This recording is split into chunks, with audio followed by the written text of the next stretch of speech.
Hello everyone, and welcome to the Dayspring Wesleyan Church podcast. The best way to stay connected to the life of the church is by downloading our church app and enter the information for our church. This will get you connected to our church family.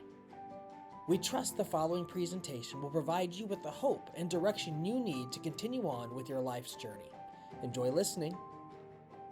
During first service, I forgot we took that video of myself with the love offering, and so this is how much I'm not used to my losing weight. I looked up there and I was like, who's that guy? And my wife's like, that's you? I was like, oh. So anyways, but I want you to know some people wounded me pretty bad this morning. I was talking to them and they said, man, you've lost so much weight, you look like your dad. And I was like, what? And so those are kind of fighting words to me, you know, like I've tried to do everything I can not to look like him, but anyway, so although I wish I had his full head of hair, I do wish that, but but it's good to have all of you here today in the service. We're looking at John chapter 6, verse 16 through 21 today. You already heard the announcement on the Easter love offering. That's the thing we've been doing for quite a while now. Pastor Freely introduced us to that when we were at Marion First Wesleyan down on Bennett Street, and it's a way that we take to pay off the debt and some other things. And I have to tell you, the contributions that you continue to give is just mind-blowing, and it allows us to do some of the reaching out and stuff that we're able to do. So I want to say thank you for the way that you give. I also want to say that we have Good Friday services coming up and Easter Sunday as well. On Easter this year, we're doing believers' baptism. And so if you want to be baptized on that day, make sure you sign up because we need to get your video testimony. But the cool thing is they told me we already have 20 people that are being baptized that morning. So yeah, it's fantastic. So what that means is less preaching from me. So I know you'll all be happy about. Yes, there you go. I'm surprised you all didn't stand for that one, but you guys can be mean, okay? Like I'm gonna have to deal with that other pain now. Then the other thing we're doing is because it's being Easter, and one of the things I just wanted to set on this year, I wanted to simplify a lot of things, but on Easter this year, the thought has just been running through my mind that the disciples, they saw the death, and then they saw the resurrection of Jesus. And then the way the early church started is they just began to share their story. And so as they saw what Jesus was, who he said he was, they saw the miracles that took place, then they just went and told everybody about it. That's why I really want us to focus in on Easter about people's testimonies in the congregation. Because here's what I know, your testimony and the way you share it can resonate with somebody that has never been in church before. So if you have a testimony you'd like to share that, we would like to have you sign up at the information booth, and then we're going to be calling you, get some of those testimonies. We're going to be doing a lot of clips that day, different people's testimonies, because it's about us explaining what Jesus has done in our lives. And I really believe that's going to resonate with people and say, man, I want that same thing from Jesus as well. So be praying about that, because we know that's when a lot of people start attending that service that day. And so we're really excited about that. And then we also have membership classes tonight. And those are going to be taking place. You have your bulletin, so look it up because I'm going to get the room wrong. But it's basically down across from our offices down there. And we're expecting a good group for that as well. And then Pastor Jerry handed me a note just before service and said to remind you that if you want to be part of the Prime Timers, they're taking a bus trip. And I don't remember where. Roscoe Village. And the date is? April 17th, okay? So you've already paid your taxes, so you just go on a trip and enjoy it, all right? And just to let you know, too, like, we have so many people going. They've already said they have 80 people signed up, so I think we're doing 2 buses this year, and which is fantastic and stuff. So, again, if you want to sign up for that, make sure you go out there, because sign-up's in today for that. So let's get our Bibles out again. We're going to be looking at John chapter 6, verse 16 through 21. The series that we've been sitting in is we've been following John as he takes us through the 7 signs. And so what John does is John takes and remembers these 7 different things that happen with Jesus. And he says, these are, by no doubt, they're not a complete and exhaustive search of who Jesus is. But these are 7 things that I noticed that prove that Jesus is in fact God. And so we sit in those 7 things. So today we're going to be sitting in number 5. Sat number 4 last week, and that was with Jesus feeding the 5,000, which we'll refer to again. But today we're going to be looking at this next one. As I was thinking about how to portray this message and what sign do I want to use, I was realizing how valuable that warning signs are. So there are warning signs that I like to see. For example, I remember driving through some mountains once, and they said, warning, high winds ahead. And what that meant is get ready, buckle up, and be prepared, because when you come through this overpass, you might get some wind that might rock you one way or another. When I was traveling for the singing group in college, when we had that trailer and the van, man, that thing would take a little bit of getting used to. I also said that I appreciate warning signs because they let you know when a curve is coming. Man, there was one year I hit 3 deer in 3 months. And so every time I saw a deer sign, it was like, I would have a panic attack, because I'm like, I might hit another one going around these curves and stuff. And so I appreciate those warning signs. But here's what I wish. I wish that kids came with a warning sign. That got an amen for service, by the way, okay? Because there are times, like, I really enjoy my kids, and when they laugh and they giggle and we're having fun together, man, it just lights up my world. But man, there are other times where it's just like, I wish God would have been like, buckle up, because it's going down, And I feel like my one daughter, I feel like sometimes, like, she feels like, man, things are going so well today that it's time to mess things up, And she's like, I'm just going to mess with my little brother, and we're going to see what happens from here, The next thing I know, we're trying to break up a fight. And then I've got others of my kids, and maybe you've experienced this too, where you can ask like a simple question, or say a simple statement. So you get done with a game and you look at your kids and you're like, man, you played well today. And they're like, I did not. And you're like, okay. Like, how would you like me to approach this from now on? Would you like me to just come in and say, you know what? You really stunk today. Like, you were the worst player out there. Is that how you want me to respond, Or you take a kid and you say, for example, you can ask just a simple question like, how's your day going? And they're like, I hate it when you ask that question. Okay, so this is the way we're going to play this. So I've often thought to myself, like, I think I want to do that. So when they ask me questions, I think I might respond that way from now on. So they come to me and they say, hey, Dad, I'd like to go to eat after service. Do you have any money? I'm going to be like, how dare you ask me that question? I hate that question, and I think that would just be the better way to respond, right? So I think we all understand that warning signs are very good, but especially when it comes to the road, what it means is when we're seeing a warning sign, it gives us a way to say, hey, pay attention, because there are some dangers that could be possible ahead. And the Bible, by the way, is full of these warning signs. I mean, even as parents, like, the one thing I know, and I'm so guilty of this, and so I get so convicted every time I see it, but there's a verse that says, don't provoke your children to anger or to wrath. And boy, do I do that from time to time. And by the way, it's easier to see it in your spouse than it is to see it in yourself. So sometimes when my wife starts in, I'm like, oh, here we go. She's provoking them. It's about to go down, And I want to say to her, stop, beforehand, But I don't want to provoke her to anger with me. So I'm like, I'd rather she take it on the kids than me. So they're my sacrificial lambs in that instance, So we kind of have those moments, and we read the passages. It talks to us about how we should treat one another, how we should love one another. It talks to us about some of the warning signs, some of the dangers out there in this world, some of the temptations that might come our way. And you and I should read those and begin to understand. But it also focuses in, and I think today is this perfect sign. Because I think in the midst of what the disciples are going to go through, we're going to find out that they're going through a storm. And in the midst of it, Jesus is not with them. And he's going to make them realize that you need to keep your focus on Jesus. And in the midst of that, he can provide the calm. Now, as I was preparing this message this week, this is what was funny. Monday, I got like 4 different phone calls within 4 minutes. And they were all traumatic. It was like situations with either kids or family members. And then at the end of it, I got a call about somebody dying in the church as well. And I was just like, okay, Lord, that's enough. And I hadn't gotten into the text, and all of a sudden I get into the text, and I mean literally go into my office, trying to cool down, and then I get in the text, I'm like, oh, this is all about the storms we go through in life. Fantastic, because this is what I'm experiencing, right?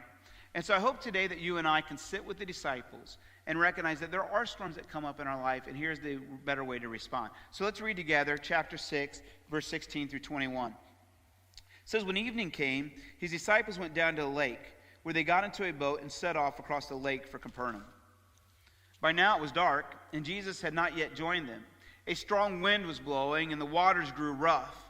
When they had rowed about 3 or 4 miles, they saw Jesus approaching the boat, walking on the water, and they were frightened. But he said to them, "It is I. Don't be afraid." Then they were willing to take him into the boat, and immediately the boat reached the shore where they were heading. Let's pray together. Father, what a wonderful passage and what a wonderful miracle. Within the context of this miracle, what we understand is that you seem to do a very natural thing, but to us is very supernatural. And in that moment, you prove that you are God because you take the supernatural and make it natural. Father, we know that in the midst of whatever we are going through, no matter how rough the waters get, no matter how hard the wind is blowing, that you are there and we need to keep our focus in on you. So help us today through the midst of what we're going through. Maybe there's some things that we have to do right after this. Maybe there's some phone calls we have to make. Maybe we're just worried about going out to eat. I pray that today that we would keep our focus in on you. And Father, as we get into the text today, if there's anything that I would get wrong in the interpretation, there's something quite right, I pray that you would clean it up in the ears of your people so that the voice they hear today is yours and not mine. In your name we pray. Amen. So let's get into verse 16 through 18 again. It says, when evening came, his disciples went down to the lake, where they got into a boat and set off across the lake for Capernaum. By now it was dark, and Jesus had not yet joined them. And it said a strong wind was blowing, and the waters grew rough. And again, you have to know that this was probably significant because the disciples were fishermen, so they had been used to being on the water. Matthew, by the way, tells the same account, and Mark does too. They give a little bit of variances and differences in them. But in Matthew chapter 14, verse 22 through 23, it says, immediately Jesus made the disciples get into the boat and go ahead of him to the other side while he dismissed the crowd. After he had dismissed them, he went up on a mountainside by himself to pray. Later that night, he was there alone. Now listen, I love this part of the passage because you have to remember what just happened. They had just got done feeding the 5,000, right? And remember, this was a huge miracle because there was 5,000 plus some women and children, and all of a sudden Jesus is like, we need to feed them. And again, the disciples are like, we don't have enough money. Here's the only food that we have left. There's no way that we can feed them. Send them away. And Jesus is like, okay, let me show you what I can do. And so then he blesses that food, and as a result, you remember that in their doubt, the disciples now are watching this miracle take place, and we know that each one of them are impacted by it because it is found in all 4 of the Gospels. And by the end of feeding the 5,000, they fed everybody, it says, until they were full. And then it says they gathered up what was remaining, and each of them had a basket full of food, and it was their way of remembering that, look at the miracle that God did. And now, it said that the crowd wanted to basically make Jesus king. And Jesus was like, it wasn't my time. Now again, I don't know what could be going through the disciples' mind because in my mind, if I'm around the celebrity of the time and they want to make him king, I'm like, yeah, let's make him king. And we'll be right alongside of him. We'll be on the right and the left, and we'll get to be helping command as well. And Jesus knew that this wouldn't be good for the disciples. So it says this, immediately, for their own protection and for his own peace of mind, it says immediately he made them get into the boat. And by the way, that word made in the Greek is a very strong word. And what it means is it means to compel.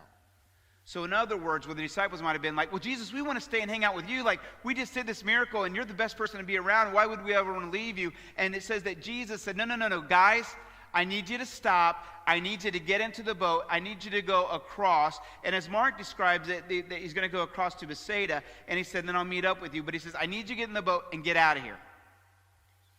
And then it says this, and it says, because Jesus wanted to be what? Alone. And church, isn't there times when you and I need to be alone? Aren't there situations that you and I go through that we go through the complexities of the day and through some of the rough patches, and aren't there moments that you and I just need to get away? You know, it's funny for me is people see me up front and they think that I'm really outgoing, and I try to be as much as possible, but between services and the first service, I try to go around, shake as many hands as I can, say hi to people, find out what's going on. But I tell you, after that and after the service, man, I'm done. I'm just wasted, you know. And so what I find myself doing is, if you see me between services, you might notice that I go in my office and I just go in there, get something to drink, and I just have to be alone for about 5 minutes so I feel recharged, and then I can come back out and do it again. And then what you'll notice is then after this service, after we're done and we meet some people, today we have pizza with the pastor, so I won't get that kind of space, but what I'll end up doing is I stay in my office for about 15 minutes, and just do nothing. And just find some rest and relaxation because I know that I have to go home and I don't know what I'm going to get hit when I go home with, right? And so I find that there is those times when I just need to be alone. And I think that you'll know that as well. There are times when you've gone through the complexities of the days and you just need to be alone. Matter of fact, if I can give you some marriage advice, and I'm not a marriage expert by any means, but here's the marriage advice I want to give you. When you and your spouse have been working all day and you come together, I might suggest to you to give each other a little bit of space or a little bit of alone time. I think the worst thing that we can do for one another is that when we come home, hit them with all the problems of the day.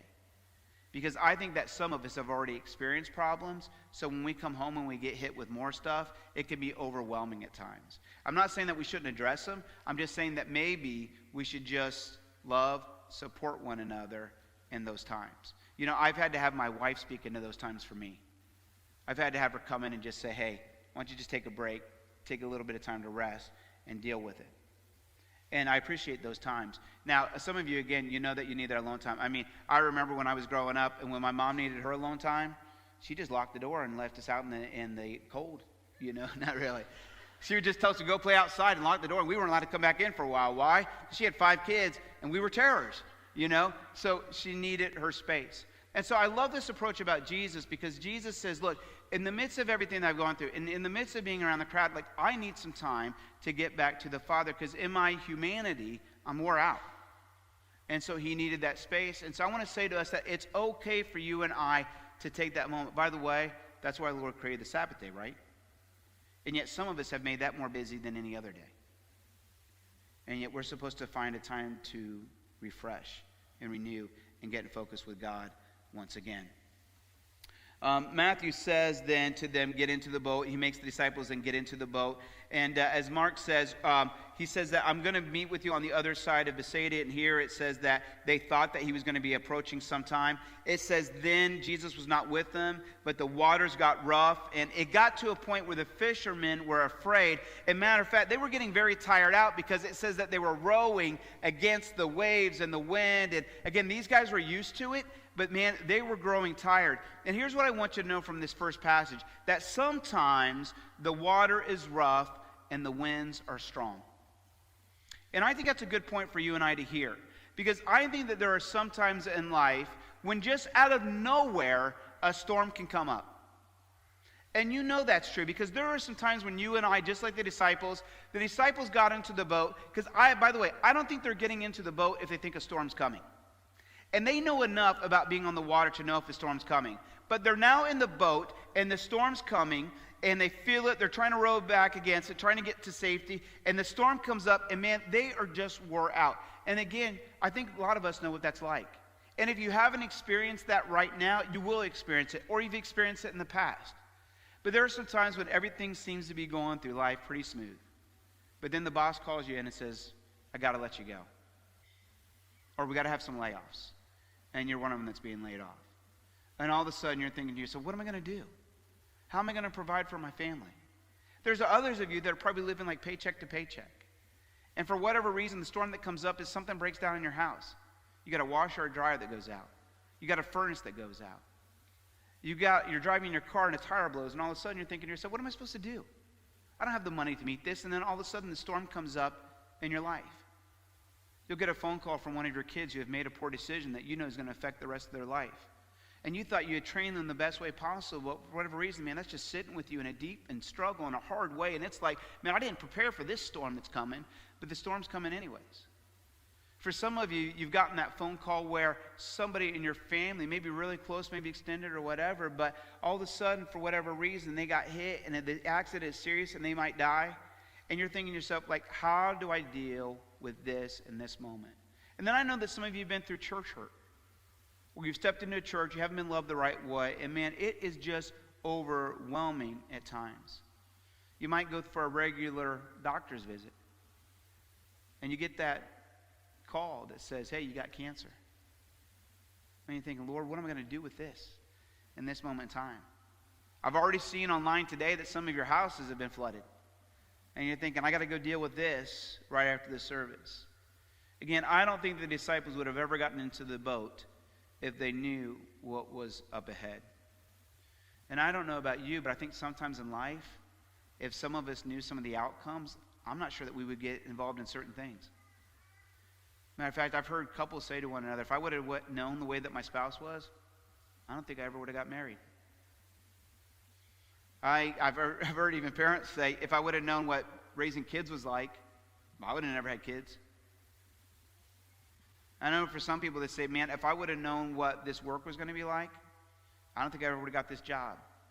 And unfortunately, I've heard some people say, and if I would have known the amount of hurt that I would have experienced in the church, I never would have came in the first place. I think Jesus really answers this question for us, by the way, in John chapter 16, verse 33. He says, I've told you these things so that you may have peace. And listen to this. In this world you will have trouble. But then he says, but take heart, I have overcome the world. See, the one thing that Jesus has promised us and makes us understand is this, is that in this world, you and I will experience pain, we will experience hardships. Like, there's no doubt about it, but he says, but take heart, I have overcome the world. In other words, I will be with you in the midst of this. And even the disciples were learning this lesson that Jesus wasn't physically in the boat with them, but we're going to find out later that he's watching from afar, he's seeing what's going on, and he's going to step in the midst of the storm that they're going through. We get into verse 19, and it says this, when they had rowed about 3 or 4 miles, they saw Jesus approaching the boat, walking on the water, and they were frightened. Can you imagine this picture, by the way? They're rowing as hard as they can. They're tired. They're worn out. It's late. They've already been meeting with several people. I mean, they're done as far as it's concerned, but they're just trying to hold on for dear life. And here's what I want you to know, because I think that when storms come, that you and I can easily be disoriented. You know, you've ever been driving and all of a sudden, like, man, this torrential downpour comes, and all of a sudden you're like white-knuckling it all the way. You can't see what's in front of you. You can't see what's around you. You're hoping that the cars in front of you have their lights on so that if you get too close to them, you can see. You don't even know where you're at on the road. And, man, you get very frightened. Things get very tense. And, I mean, you're just wore out at the end of the day. And you know that you can just experience this disorientation. Like, I don't know where I'm at. And I've seen people like that in life, right? Like, marriage starts to get on the fritz a little bit, and all of a sudden it's like, man, I don't know what to do with this marriage. Our kids start making poor decisions, and we're like, I don't know how to raise kids anymore. Like, I don't know how to speak truth into them. Like, what do I do with this? We get knocked out of our jobs, and we start losing our income, and we're thinking to ourselves, like, what can I do? And man, our minds just start playing tricks on us. You know, I've heard from couples, and they'll say, like, man, we got in a big fight, and my husband, he took off, or my wife took off, and man, I didn't know if they were coming back, and they came back so late that I thought, man, they're cheating on me, or we're getting a divorce, and man, they just jump to an extreme. You know, or you hear somebody talk about their kids, and their kids make one little mistake, or get one bad grade, or don't clean up something, and the parents jump, they're like, well, they're going to be failures in life. You know, they're never going to get anything right. You know, we might as well stop now. Like, these kids are going to be with us for the rest of our lives. That's the way it's going to be. You know, and we just jump to the extreme, don't we? And why? It's because we're disoriented in the moment. It's like not making any sense to us. You get hurt in the church, and some of you say, well, I'm never attending church again because of this one hurt. And you have to remember that church at the end of the day is about a relationship with Jesus. And that's where you and I need to keep our focus in on. And so storms can cause us to be disoriented. Mark chapter 6, man, he tells the whole story again, and he tells it with a little bit more detail, and he says this, later that night the boat was in the middle of the lake, and he was alone, talking about Jesus on land. He saw the disciples straining at their oars because the wind was against them. Shortly before dawn, he went out to them, walking on the lake. He was about to pass by, but they saw him walking on the lake. They thought he was a ghost, and they cried out. And Matthew agrees with this sort of take, because he says, man, we thought it was a ghost as well. And isn't that funny? Because in the midst of what they were experiencing, it's almost like they forgot that Jesus said, I'll meet you on the other side. As one author pointed out, I thought it was a great take on it, but he said even maybe what was going through the disciples' minds is, man, Jesus made us get in this boat. And he knew a storm was coming. And he still made us get in there. And one of the authors that they said is, they said, you know, they might have even been thinking to themselves, Jesus is really upset with us. Because we didn't believe that he could feed the 5,000 with those loaves of bread and the fish. And so he's sent us out here to die. And what they forgot is what? That Jesus said that I will meet you on the other side. And so they should have known in the midst of that storm that they were going through that Jesus was going to be with them and they were going to be safe. But for whatever reason, their focus was so much on the storm that they missed it and they were disoriented. And when they see a figure out there, even though it may look like Jesus, they say to themselves, man, that's a ghost because we're going down and we're dying. And there's a ghost out there in the distance. And again, I think that you and I fall in that same trap so many times. We become disoriented. We start to make outlandish statements and not really thinking it through all the way. I'm getting to verse 20. It says this, but he said to them, this is Jesus again, it is I, don't be afraid. And by the way, when he says this is I, it's the same frame of reference that God often uses, like, who are you? I am. It's that same kind of statement. It's the I am God. In the midst of what you're going through, he is God. And he is there with you. And he challenges them, do not be afraid. And here's what you and I need to know. When we become disoriented, we need to find the calm in the midst of our storms. There are times that you and I might need to get alone. There are times that we might need to ask somebody for help. There's times that we might need to reach out for a friend and ask him to help. That's why I said my wife has been so pivotal in my life, because even this week, I don't know what was going on, but there was this day, like, I was just overwhelmed. I didn't feel good about myself, just kind of feeling low. And my wife, she sat there and she listened to me and she's like, did you get enough sleep? Did you get enough to eat? And she started naming all those things. But what she's really doing is she's just listening to me. And she says, maybe you just need to get some sleep. Maybe you just need to get some rest, and let's see how you are tomorrow. And I woke up, and I have to tell you, I felt honestly refreshed. But what I felt was more important, that my wife loved me in the midst of what I was going through. And she said, yeah, you were just kind of off last night, but today it looks like you're doing well. And it's that kind of encouragement that sometimes you and I need to reach out. Now, here's the crazy thing about this story to me. So we have 3 of the gospel writers writing the same thing. But have you ever had someone tell you a story but leave out some information? Like, I feel like that's what John's doing here. Okay, because we have this story, and we have the way that John tells it, and then Matthew goes on to tell the same story, but we get a little bit more insight into it. So in Matthew chapter 14, verse 27 through 31, it says this, but Jesus immediately said to them, take courage, it is I, don't be afraid. Lord, if it's you, Peter replied, tell me to come to you on the water. Come, he said. Then Peter got down out of the boat, walked on the water, and came toward Jesus. But when he saw the wind, he was afraid, and beginning to sink, cried out, Lord, save me. Immediately Jesus reached out his hand and caught him. You have little faith, he said, why did you doubt? What? John doesn't even need to say anything about Peter getting out of the boat or walking on water.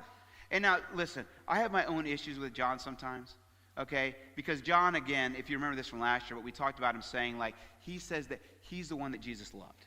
All right, so John thinks pretty good about himself, and I think sometimes he has a problem giving other people credit. Because even when he's talking about the resurrection, and he says that Peter ran to the tomb, John says what? I followed sometime after, but I beat him there. In other words, I'm much faster than Peter, you know? So, and again, it's Jesus tells us that Peter's the rock, and on this church I'm gonna build on my church on the rock. And so, anyways, we have this passage, and it's like he's not mentioning it. Mark doesn't mention it as well. And I don't know, it's maybe even for Peter's protection. But here's the thing, because it's not the main gist of the story. The main thing they want us to know is that Jesus overcame something that we think is natural in a supernatural way, proving that he is God. But Matthew wants to break it down a step further and says, but I want to remind you that in the midst of seeing this, and after Jesus said, it is I, Peter says, Lord, if it's you, tell me to come. And Peter, it says, got out of the boat and came to Jesus, which I think is remarkable, by the way. And I was thinking to myself about this passage, what's so incredible to me about this is that for whatever reason, Peter knew that in the midst of the boat, in the midst of the rowing, in the midst of the storm, that Jesus was a safe place to be, and he wanted to be with him. And so he said, tell me to come, and I'm going that direction. And church, you and I need to know that in the midst of what you and I are going through, the calm that we can find is to get as close to Jesus as we can. Because there are moments that you and I need to pause in the calm to make sure that we make things right. Because I think so many times that you and I over-respond in these instances, right? You and I can make poor decisions because we're upset or we're frustrated. And I often tell people the power of the pause. In other words, pause for a moment, ask Christ to help you, and go near him. Matter of fact, what I think is interesting about this story, I'm going to date myself and probably many of you as well. How many of you remember Bugs Bunny? Right? Okay, so there is one of the cartoons in that midst of everything that I hated. And it was the Roadrunner and Wile E. Coyote. And the reason why I hated that so much is because the Roadrunner would never get the coyote and get to mangle him like I wanted him to. You know, I was very sick as a child, okay? So I wanted to see him get his due. But there was always sort of this one reference or one frame where the Roadrunner would come to this cliff area, and there would be this big valley in between. And the Roadrunner would take off running, and his legs would just be spinning in a circle. And he would take off, and he would go all the way to the other side, right? And then the Wile E. Coyote, he would start taking off too, and his little legs would be going as well. He would get about halfway, and then he would do what? He would hold up a sign that says help, and then he would fall, right? And I would always think to myself, you idiot! You know, why didn't you do what the Roadrunner did? He just kept on going, you know? And if you would have just kept on going, you would have been safe, but instead you held up that stupid sign and you went down, you know? And church, listen, I don't know how many times that you and I are like the Wile E. Coyote, where we have our eyes fixated on Jesus, but we become very much like Peter. In the midst of our storm, even though that we know he is truly God, he can take care of our situation, when we get in the midst of it, we begin to see the winds, we begin to hear the waves, and we think to ourselves, what I'm going through is more than what Jesus can speak into. And so we take our eyes off of him and we find ourselves sinking. But here's what I love. Because I want to say to people, keep your eyes focused on Jesus. But in the midst of that, when he's going down, when it looks like he might drown, he says to the Lord, save me. You want proof that there's a God who loves you? This is it. Jesus could have easily said, Peter, I'm so sick and tired of your doubting. I'm so sick and tired of you taking your eyes off me that I'm just going to let you drown. But instead, Jesus does what? He reaches down, he picks him up, and he puts him back in the boat in a place of safety. Man, that is so powerful to me. Because in the midst of your drowning, in the midst of your storms, if you and I will cry out to the Lord, he will save us. Because his grace is that great. And Jesus' response in the midst of that is this, "Oh, you of little faith." And I used to read that like an angry Jesus, like, you dumb idiots, I've been trying to teach you, you've seen the miracles. And then what I realized is that when Jesus put him back in the boat and said, "Oh, you of little faith," it was his way of saying, look, you're going to get it. I believe in you. And I want some of you to know that today. I know that there are times when you have sank and when you have failed and you've needed to call out for the Lord. And I want to tell you, oh, you have little faith. You're going to get it. Keep working on it. Let him put you back in the boat. We get into verse 21, and it says, they were willing. They were willing. They were willing to take him into the boat because now they realize it's Jesus. And immediately the boat reached the shore where they were heading. And you and I all need to understand this. We need to invite the peace of Jesus to find the calm in the midst of our storm. Whatever you're going through, take a pause, take a moment. If you're going through a rough patch, a rough time, instead of responding too quickly in a disoriented way, take a time and a moment to pause and invite Jesus into your boat so you can find the peace. It's going to save you a lot of trouble along the way. They get to the other side. They meet with the crowds again. And this is what's going to lead us into our last part of today. But when they get to the other side, the crowds approach him. And Jesus says to them, man, all you guys care about is miracles and signs. He's like, how many more miracles do I need to do before you're going to believe? And church, I want to ask you that same question. How many miracles will it take for you to finally believe? Are you just going to continue to doubt? Or are you going to finally believe what he says? And they said to him, well, Moses, man, he did miracle after miracle. He gave us bread each and every day, and it was manna from above, bread from heaven. And Jesus said to them, look, I'm the bread of life, and I'm all the bread that you're ever going to need, and I will fill you so that you feel full. And so today, as an act of worship, we're going to take communion. That's breaking bread together. And you and I today are going to remember not just the miracles that God did, but we're going to remember the miracle that he did on the cross. That he loved you in such an intense way that he died on the cross, was beaten and bruised. And he died for you because he loved you. We're going to take that bread together, we're going to take the juice together, and we're going to remember what Jesus did for us. If you're located near Marion, Ohio, we would love to have you join us for one of our Sunday morning gatherings. For directions, service times, and information about our children's ministry, youth ministry, Dayspring Community Sports, and other upcoming events for all ages, please visit us at dayspringwesleyan.org.